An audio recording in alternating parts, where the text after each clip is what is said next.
안녕하세요. 마인드밀입니다. 오늘 함께 읽어볼 책은 돈보다 운을 벌어라.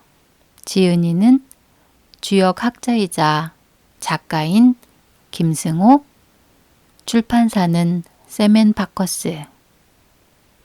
주역의 원리로 운을 벌어들이는 방법이 담겨져 있습니다. 먼저 머리말부터 일부분 읽어보도록 하겠습니다. 운명이라는 단어를 모르는 사람이 있을까? 운명이 무엇인가? 사람들은 흔히 절대로 변하지 않는 인생의 정해진 스케줄 정도로 이해한다. 하지만 인생의 모든 것이 타고난 운명과 내가 바꿀 수 있는 운은 엄연히 다르기 때문이다. 살다 보면 타고난 운명 때문에 벌어지는 일도 있고 그렇지 않은 일도 있다. 자신의 운명을 모르고 살아갈 때는 거의 절대적으로 타고난 운명대로 살게 된다. 하지만 운명이 인생에 영향을 미치는 힘은 다 다르기 때문에 그것을 알면 어떻게든 바꾸거나 피할 방법이 있다. 나는 운명 전문가이지만 내 운명에 관해 점치지는 않는다. 두렵기 때문이다. 그러나 운명에 대해 너무 걱정할 필요는 없다. 걱정할 바에는 차라리 운의 원리를 알고 이해하는데 힘을 기울이는 것이 훨씬 낫다. 강한 운을 타고나는 사람은 지극히 일부이고 평범한 사람의 운명은 자신이 조절해가며 살 수 있다.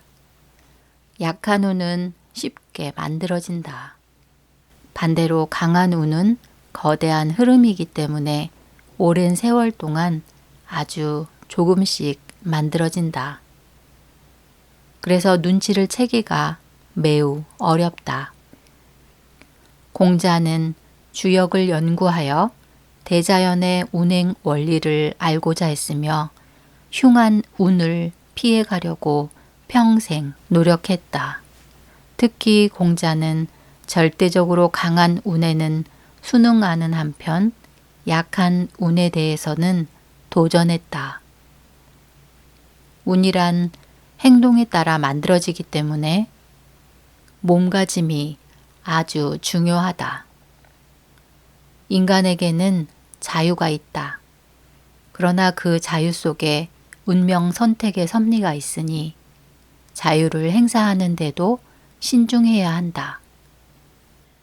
큰 운을 알기 위해 노력하고 수시로 만들어지는 작은 운에 대해서는 최대한 조심스럽게 대처하면서 말이다. 이 책에서 나는 운을 다루는 법에 대해 이야기할 것이다. 중요한 것은 자신의 운명 지도를 그려보거나 운의 변화를 직접 느껴보는 것이다. 그리하여 변하는 운과 변치 않는 운을 구별하고 쉬운 것부터 개선해야 한다. 운명에 대해 어쩔 수 없다고 체념하는 것은 올바른 태도가 아니다. 아무리 어려운 운명을 타고났더라도 개척할 수 있는 여지가 있으니까 말이다. 운명이 그렇게 생겨먹은 이유를 규명하는 것은 쉬운 일이 아니지만 어렴풋하게나마 느낌으로 알 수 있다. 그 누구의 탓도 아닌 내 탓이라는 것을 말이다. 나에 대해 많이 알면 알수록 운을 잘 경영할 수 있다. 나는 고귀하게 행동하는가? 나는 남에게 도움이 되는가? 나는 강한 사람인가? 나는 평생 유지해도 좋을 만한 장점을 가졌는가? 고쳐야 할 단점은 무엇인가? 사악한 점은 없는가? 세상이 나를 칭찬할 만한 요소가 있는가? 나에 대해서 수천 수백 가지 질문을 하다 보면 거기에 숨어 있는 운명을 찾을 수 있다. 나의 성품이 너무 강하다면 나의 운명도 너무 강하다. 반면 나의 성품이 유약하다면 나의 운명 역시 유약하다. 내가 네모난 사람이라면 나의 운명도 네모난 모습이다. 내가 삐뚤어진 사람이라면 운명도 반드시 그렇다. 성품은 계속 고쳐나가다 보면 태어나기 전의 성품까지도 고칠 수 있으며 미래의 성품도 만들어낼 수 있다. 이는 과거의 운을 고치고 미래의 운을 이끌어내는 법이다. 이만하면 운으로부터 자유로워질 수 있지 않겠는가? 그냥 놔두면 나의 운명은 정해진 대로 흘러갈 뿐이다. 시작하며 왜 주역인가? 주역은 만물의 뜻을 밝히는 현미경이다. 주역은 마음뿐만 아니라 우주 만물의 뜻을 연구하는 학문이다. 돈보다 운을 벌어라. 실제로 우리 주위에는 실력이 있어도 성공하지 못하는 사람이 있고 반대로 실력도 별로고 부지런하지도 않은데 크게 성공하는 사람이 있다. 살다 보면 아무리 노력해도 마음대로 풀리지 않는 일이 부지기수고 예상치 못한 곳에서 노력이나 의지와 상관없이 좋은 기회가 찾아오기도 한다. 이것은 바로 운을 잘 알고 있느냐, 운을 잘 활용했느냐의 문제다. 운은 전선을 통해 전류가 흐르듯이 사람을 통해 흐른다. 풍요로운 미래는 절약이나 저축으로 만들어지는 게 아니다. 운이 어디에서 오는가? 라는 생각에 주의를 기울이면 매사에 조심하게 되고 종종 운의 육감을 통해 그것을 발견한다. 시간을 어떻게 쓰는가? 젊은 사람들은 인생이 아주 많이 남아있기 때문에 시간을 펑펑 쓰면서 지낸다. 그래서 어쨌다는 게 아니라 그냥 그렇다는 얘기다.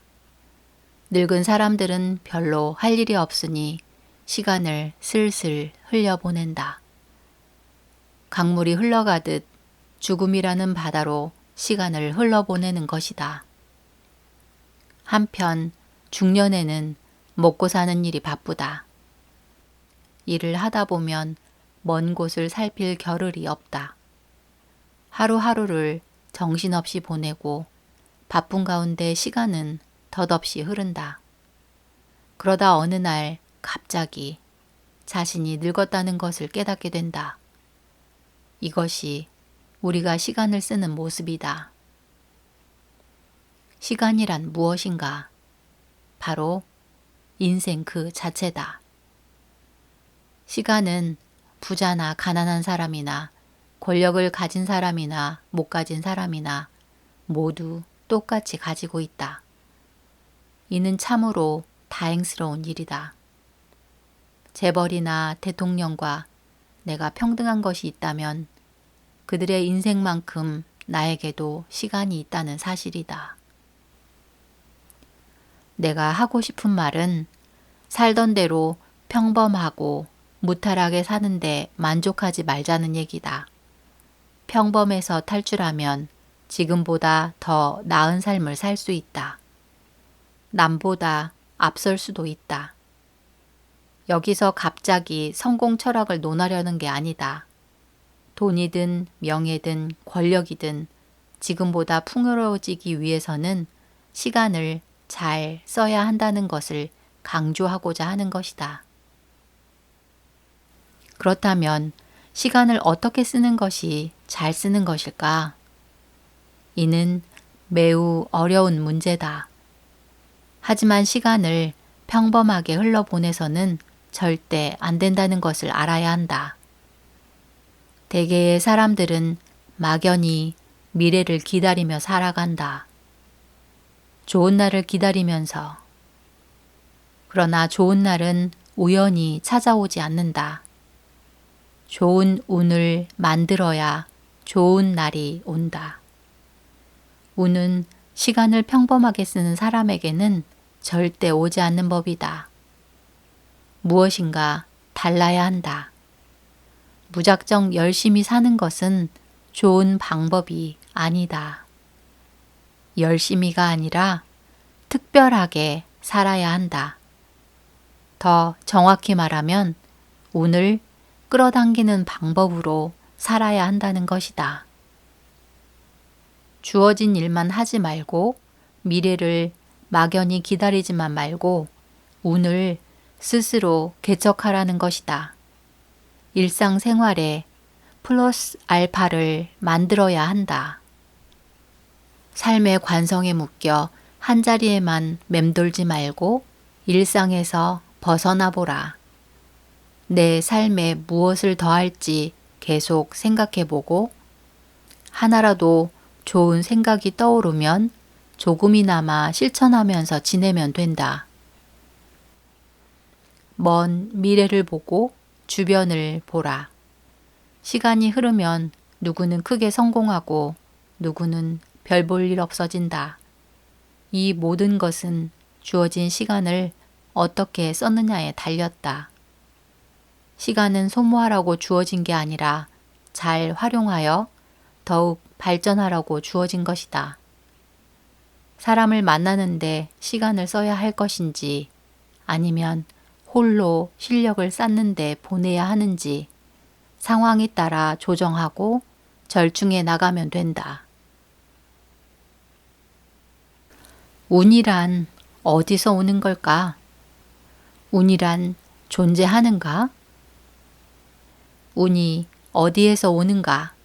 라는 생각을 갖고 운에 주의를 기울이면 매사에 조심하게 되고 종종 운의 육감을 통해 그것을 발견한다. 그렇다면 또 한 가지가 궁금할 것이다. 운이 있다는 것을 알겠는데 그것을 어떻게 오게 만드는가? 좋은 질문이다. 운이 있다는 것을 알았다면 일단 성공이다. 겸허한 마음이 생겼으니까 말이다. 미국의 유명한 도박사는 게임이 잘 풀릴 때도 미소를 짓거나 여유 부리지 않는다고 한다. 그리고 그는 내 실력이 좋아서가 아니라 지금은 운이 조금 좋은 것 뿐이다. 하지만 곧 나빠질 수도 있으니 조심하자 라고 생각한다는 것이다. 이는 조바심과는 다른 마음이다. 겸손하고 조심스러운 마음이다. 운 좋은 사람이 부지런한 사람을 이긴다. 혹자는 말한다. 근면한 사람이 성공한다고. 정말 그럴까? 내가 보고 듣고 경험한 바에 따르면 그렇지 않다. 근면성이란 필요 조건일 뿐 충분 조건은 아니기 때문이다. 근면함이 반드시 좋은 운을 초래하는 것은 아니다. 어떤 경우는 근면함이 오히려 운을 가로막을 때도 있다. 열심히 했으니 다 잘 될 거라고 생각하는 사람은 운명에 대해 지나치게 태만한 사람이다. 현대 사회는 치열한 경쟁의 장이다.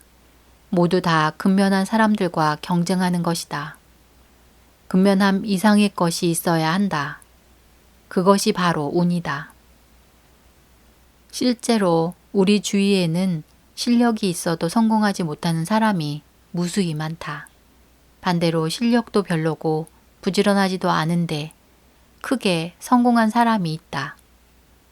살다 보면 아무리 노력해도 마음대로 풀리지 않는 일이 부지기수고 예상치 못한 곳에서 내 노력이나 실력과 상관없이 좋은 기회가 찾아오기도 한다. 그것은 바로 운을 잘 알고 있느냐, 운을 잘 활용했느냐의 문제다. 팔자니 운명이니 하는 말을 어떻게 믿느냐고? 그런 무책임한 말이 세상에 어디 있냐고? 이 책을 조금만 더 읽어보기 바란다. 운이 좋은 사람은 똑같은 노력을 해도 더 크게 성공한다. 다만 문제는 어떻게 하면 운이 좋아질 수 있느냐다. 먼 과거 신라시대 이야기를 해보겠다. 김유신에게는 두 여동생이 있었다. 어느 날 언니인 보이가 동생 문희에게 지난밤에 꾼 꿈을 이야기했다. 내가 어제 꿈을 꿨는데 내가 가야산 위에서 오줌을 누웠어. 그런데 오줌의 양이 너무 많아서 가야산을 다 적시고 흘러내려 온 도성이 오줌바다에 빠졌다니까? 아휴, 꿈이지만 어찌나 부끄럽던지. 언니 보이는 꿈 이야기를 하면서 몹시 부끄러워했다. 동생 문희는 꿈 이야기를 듣고 예사롭지 않다는 것을 직감했다. 그 꿈은 아주 상서로운 것으로서 이는 장차 언니가 국모가 된다는 의미였다. 보이는 몰랐지만 문희는 이를 알았다. 그래서 문희는 언니에게 말했다. 언니, 그 꿈 재미있네? 그것 나한테 팔지 않을래? 이에 보이는 대수롭지 않게 웃으며 반문했다. 뭐? 꿈을 사겠다고? 정말이야? 그럼. 문희는 그 자리에서 비단치마를 꺼내주면서 꿈을 팔라고 했다. 그 비단치마는 화려한 무늬가 들어간 귀한 것이어서 보이는 즉각 제의를 받아들였다. 문희는 말했다. 자, 꿈값으로 비단치마를 주었으니 이제 그 꿈은 내 거야. 그러니까 언니는 그 꿈 얘기를 절대로 남에게 해서는 안 돼. 알았지? 그래, 그래. 보이는 웃으며 답했지만 속으로는 동생 문희가 엉뚱하고 어리석다고 생각했다. 어쨌건 꿈 얘기는 여기까지다. 그런데 후에 동생 문희는 김춘추의 아내가 되었고 김춘추는 신라의 왕이 되었다. 문희는 당연히 국모가 되었다. 이 일이 정말로 그 꿈 때문이라면 문희는 운을 아주 싸게 산 셈이다. 운이란 이런 것이다. 사고 팔 수도 있을 뿐만 아니라 벌거나 손해볼 수도 있다. 세상 일은 실력 외에 운도 영향을 미친다는 것을 알아야 한다. 운이란 필요 없는 것이라고 말하면 안 된다는 것이다. 운이 무엇인가를 생각하면 그것 자체가 잡념이다. 운이 무엇인지 이미 알고 있지 않은가? 우리는 늘 운을 말하면서 산다. 운을 벌면 돈도 벌게 된다. 그러나 돈을 벌고 운을 벌지 못하면 돈을 벌게 해주었던 일도 샘물이 마르듯 끝나는 시기가 도래한다. 좋은 운을 담는 좋은 그릇이 되라. 운을 어떻게 버는가? 방법은 많다. 하지만 단 하나의 절대적인 조건이 있다. 이것을 모르면 아무리 좋은 방법을 알아도 운을 벌 수 없다. 운을 벌 수 있는 절대적 필요 조건은 무엇인가? 그것은 의외로 간단하다. 운을 벌려면 오늘 벌겠다는 생각을 해야 한다는 것이다. 그뿐이다. 운이란 그것을 벌겠다고 마음먹는 순간부터 벌게 되는 것이다. 실망스러운가? 다시 한번 말하겠다. 운을 벌려면 운을 벌겠다는 생각을 해야 한다. 즉, 이제부터 나는 돈만 버는 게 아니라 운도 벌겠다고 선포하는 것이다. 방법은 절대로 따지지 마라. 차차 알게 된다. 지금은 철두철미하게 다짐부터 해야 한다. 나는 운을 벌겠다고. 운이여 내게 좀 와주세요. 라고 천지신명께 빌어도 좋다. 그 자체가 운을 끌어당기는 방법이기 때문이다. 인간은 운을 생각하는 순간 겸손해진다. 겸손해야만 하늘의 운을 빌 수 있다. 나는 잘났으니 하늘의 도움 따위는 필요 없어 라고 말해서는 안 된다. 항상 경건한 마음가짐을 가져야 한다. 운이란 단어를 생각하는 순간 운이 좋아질 가능성은 높아진다. 스스로가 좋은 운을 담는 좋은 그릇이 되어야겠다고 결심하기 바란다. 주역의 원리로 운을 경영하라. 운이 오는 것도 혹은 떠나는 것도 다 마음 때문이다. 그러니 고칠 것은 마음뿐이다. 상서로운 행동이란 상서로운 마음의 겉모습일 뿐이다. 모두에게 쌓여있는 불운의 요소들은 존경심을 통해 점점 녹아내린다. 귀인을 존경하면 귀인이 되고 부자를 존경하면 부자가 된다. 운이란 개인이 개발하는 측면도 있지만 맥을 통해 공급받기도 한다. 운이란 원래 전염성이 강한 것이다. 그래서 재수 좋은 사람을 자주 만나면 행운도 얻을 수 있다. 강하고 착한 사람, 즉 귀인을 만나면 황무지도 개척되는 법이다. 이것이 운명의 맥이다. 사람을 많이 사귀고 널리 교류한다는 것은 좋은 기운을 얻는 한 가지 방법이다. 그들로부터 덕을 보겠다는 심보가 아니다. 사람과 교류하는 것 자체가 좋은 운을 가져온다. 고독한 사람은 건강도 안 좋고 운도 안 좋아진다. 영웅은 사람을 많이 안다는 말을 깊이 새겨야 할 것이다. 인생은 사람을 많이 알아야 운이 쌓이는 법이다.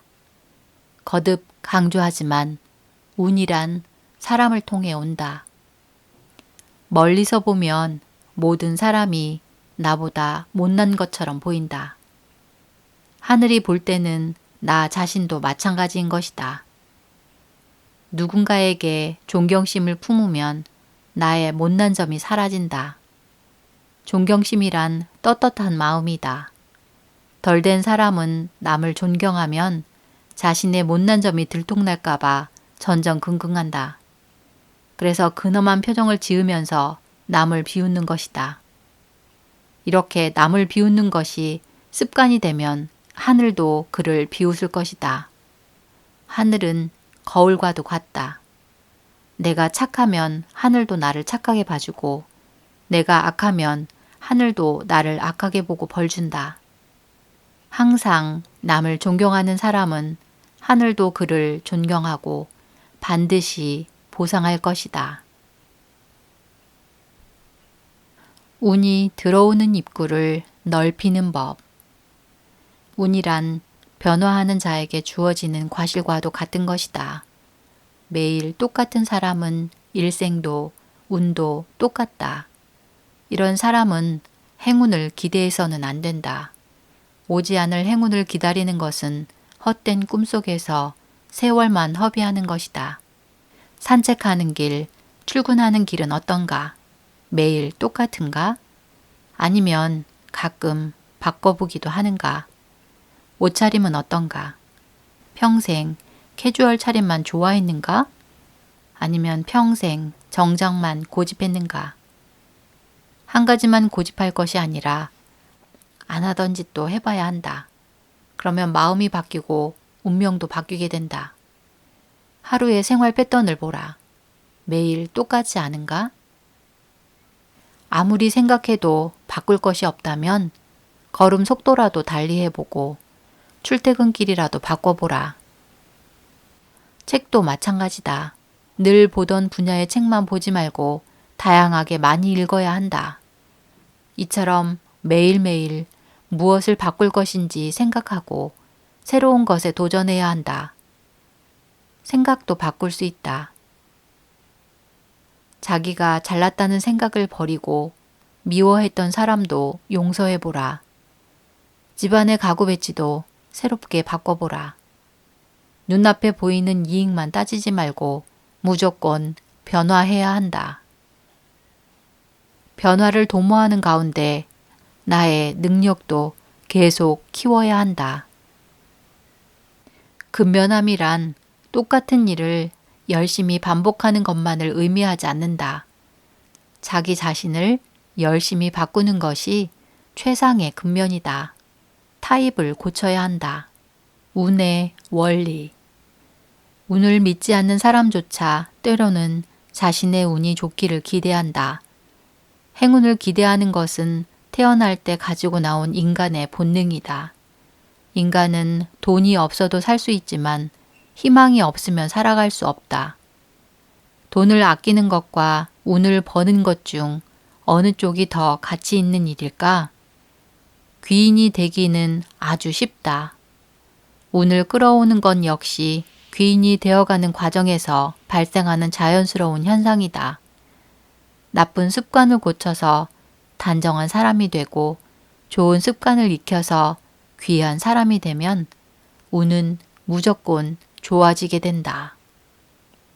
돈보다 운을 벌어라. 일부분 읽어보았습니다. 이 책에는 많은 내용들을 담고 있습니다. 꼭 읽어보시고 돈보다 운을 벌어서 운도 벌고 돈도 버는 그러한 삶을 살아가시길 기원합니다. 오늘은 운 버는 하루 보내세요. 감사합니다.